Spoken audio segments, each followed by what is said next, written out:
Hi friends, welcome back to another video. ഇന്ന് നമ്മൾ 10th mains hot ടോപ്പിക്കിലെ another important point ആണ് ഗാന്ധിജിയുടെ ആദ്യകാല സമരങ്ങൾ. ഗാന്ധിജിയുടെ ആദ്യകാല സമരങ്ങളിൽ പെടുന്നതേത്, പെടാത്തതേത്, ഈ സമരങ്ങളൊക്കെ നടന്ന വർഷം ഏതാണ്, എവിടെ വെച്ചാണ് നടന്നത്, അതിൻ്റെ നേതാക്കൾ ആരൊക്കെയാണ്, അങ്ങനത്തെ ചോദ്യങ്ങളൊക്കെയാണ് ഈ ഭാഗത്ത് നിന്ന് വരുന്നത്. നമുക്ക് നോക്കാം. 3 സമരങ്ങളാണ് പ്രധാനമായിട്ടുള്ളത്. അപ്പോൾ ഈ ദക്ഷിണാഫ്രിക്കയിലെ ദീർഘകാല വാസത്തിന് ശേഷം നമ്മുടെ ഗാന്ധിജി ഇന്ത്യയിലേക്ക് തിരിച്ചെത്തിയത് എന്നാണ്? 1915 ജനുവരി 9 അങ്ങനെ ഈ ജനുവരി 9 നമ്മൾ പ്രവാസി ദിവസമൊക്കെ ആയിട്ട് ആചരിക്കുന്നുണ്ട്. ഓക്കെ, അങ്ങനെ ഇന്ത്യയിലെത്തിയ നമ്മുടെ മഹാത്മാഗാന്ധിയുടെ ആദ്യ സത്യാഗ്രഹമായിരുന്നു ചമ്പാരൻ സത്യാഗ്രഹം. ഈ ചമ്പാരൻ എന്ന പ്ലേസ് എവിടെയാണ്? ബീഹാറിലാണ്. 1917 ചമ്പാരൻ സത്യാഗ്രഹം ആരംഭിച്ചത്. ഈ ചമ്പാരൻ സത്യാഗ്രഹത്തിൻ്റെ പ്രാദേശിക നേതാവ് എന്നറിയപ്പെടുന്നത് ആരാണ്? രാജ്കുമാർ ശുക്ല. ദക്ഷിണാഫ്രിക്കയിൽ നിന്ന് തിരിച്ചെത്തിയ ഗാന്ധിജിയുടെ ശ്രദ്ധയിലേക്ക് ഈ ചമ്പാരനിലെ പ്രശ്നങ്ങൾ കൊണ്ടുവന്നത് രാജ്കുമാർ ശുക്ലയായിരുന്നു. എന്തായിരുന്നു ഈ ചമ്പാരനിലെ പ്രശ്നം എന്ന് പറയുന്നത്?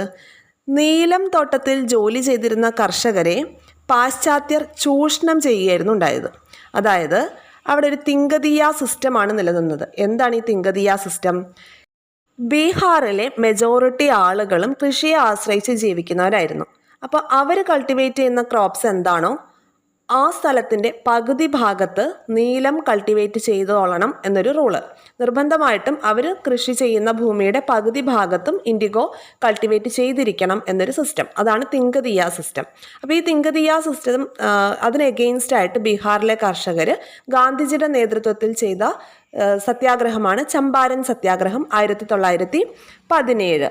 ഇനി ഈ ചമ്പാരൻ സത്യാഗ്രഹത്തിന് ശേഷം ഗാന്ധിജി ഇവരുടെ ഒരു ഉന്നമനത്തിന്, ഈ പ്രദേശത്തെ ആളുകളുടെ ഉന്നമനത്തിന് വേണ്ടി അല്ലെ അവരുടെ ഒരു വികസനത്തിന് വേണ്ടിയൊക്കെ പ്രവർത്തിച്ചിരുന്നു. അങ്ങനെ അവിടെ സ്കൂളുകളും ഹെൽത്ത് സെൻറ്റേഴ്സും ഒക്കെ കൊണ്ടുവന്നു.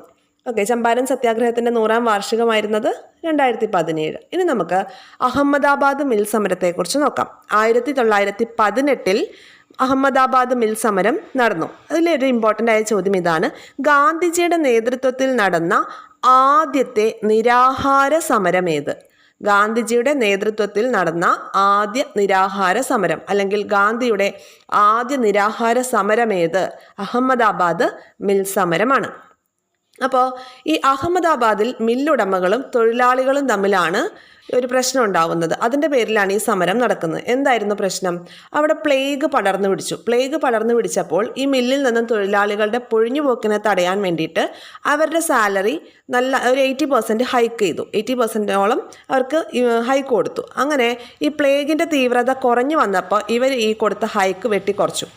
ഓക്കെ, അപ്പോൾ അതിന് എഗെയിൻസ്റ്റ് ആയിട്ടാണ് ഈ ഒരു സമരം നടക്കുന്നത്. അപ്പോൾ തൊഴിലാളികൾക്ക് പ്ലേഗ് ബോണസ് മിനിമം 35% നിലനിർത്തണം എന്നൊരു ആവശ്യമാണ് ഇവിടെ നടക്കുന്നത്. അതിനുവേണ്ടിയാണ് ഗാന്ധിജി നിരാഹാരം അനുഷ്ഠിക്കുന്നത്. അപ്പോൾ അങ്ങനെ ഗാന്ധിജി നിരാഹാരം അനുഷ്ഠിച്ച് ആ 4ാം ദിവസമായപ്പോഴേക്കും ഈ മില്ലുടമകൾ ഗാന്ധിജിയുടെ ആവശ്യം അംഗീകരിക്കുകയാണ്. ക്ലിയർ ആയില്ലേ? ഓക്കെ, അപ്പോൾ അങ്ങനെ ഈ അഹമ്മദാബാദ് മിൽ സമരത്തിലാണ് തൊഴിലാളികൾക്ക് പ്ലേഗ് ബോണസ് 35% നിലനിർത്തണം, ആ വേതന വർധനവ് വേണമെന്ന ആവശ്യത്തിൻ്റെ പുറത്താണ് ഗാന്ധിജി നിരാഹാര സമരം നടത്തുന്നത്. വർഷം 1918 അഹമ്മദാബാദ് മിൽ സമരം. ഇനി നമുക്ക് ഈ ഭാഗത്ത് നോക്കാനുള്ളത് ഖേദ സത്യാഗ്രഹം. ഖേദ സത്യാഗ്രഹം ഗുജറാത്തിലാണ് നടന്നത് 1918. അതായത് ഗുജറാത്തിലെ വരൾച്ച കാരണം കർഷകർക്ക് ബ്രിട്ടീഷുകാർക്ക് കൊടുക്കുവാനുള്ള നികുതികളൊന്നും കൊടുക്കാനായിട്ട് പറ്റിയില്ല. അപ്പോൾ ഇവർ ഈ വരൾച്ച കാരണമാണല്ലോ നികുതിക്ക് ഇളവ് തരണം എന്നൊക്കെ ആവശ്യപ്പെടുകയാണ്.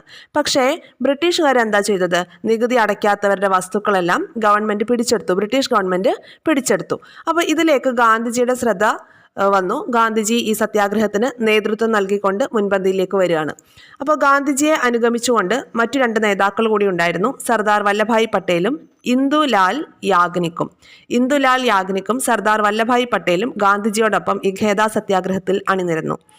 പട്ടേൽ ഖേദ സത്യാഗ്രഹത്തിൽ ഗാന്ധിജിയെ പിന്തുണച്ചുകൊണ്ട് അഡ്വക്കേറ്റ് ആയിരുന്നു. അദ്ദേഹത്തിൻ്റെ വക്കാലത്ത് ഉപേക്ഷിച്ചു. അങ്ങനെ ഗാന്ധിജിയുടെ ഇടപെടലിനെ തുടർന്ന് 2 വർഷത്തെ നികുതി വേണ്ട എന്നും അതുപോലെ ഈ ഗവൺമെൻറ് ഓൾറെഡി പിടിച്ചെടുത്ത ഭൂമിയൊക്കെ ഉണ്ടല്ലോ അതൊക്കെ ഇവിടുത്തെ ആളുകൾക്ക് തിരിച്ചു നൽകുകയും ചെയ്തു. ഇതാണ് പ്രശസ്തമായ ഖേദ സത്യാഗ്രഹം. ഗുജറാത്തിലാണ് നടന്നത്. ഗാന്ധിജിയുടെ നേതൃത്വത്തിൽ മറ്റു 2 നേതാക്കൾ ആരൊക്കെയായിരുന്നു? സർദാർ വല്ലഭായ് പട്ടേലും ഇന്ദുലാൽ യാഗ്നിക്കും. ക്ലിയർ അല്ലേ? ഇതുപോലെ യൂസ്ഫുൾ ആയിട്ടുള്ള വീഡിയോസ് തുടർന്നും ലഭിക്കാൻ ചാനൽ സബ്സ്ക്രൈബ് ചെയ്ത് സപ്പോർട്ട് ചെയ്യുക, ഷെയർ ചെയ്ത് ഫ്രണ്ട്സിലേക്ക് കൂടി എത്തിക്കുക. നിങ്ങളുടെ അഭിപ്രായങ്ങൾ കമൻസിൻ്റെ രൂപത്തിൽ രേഖപ്പെടുത്തുക. Thank you all. Have A nice day.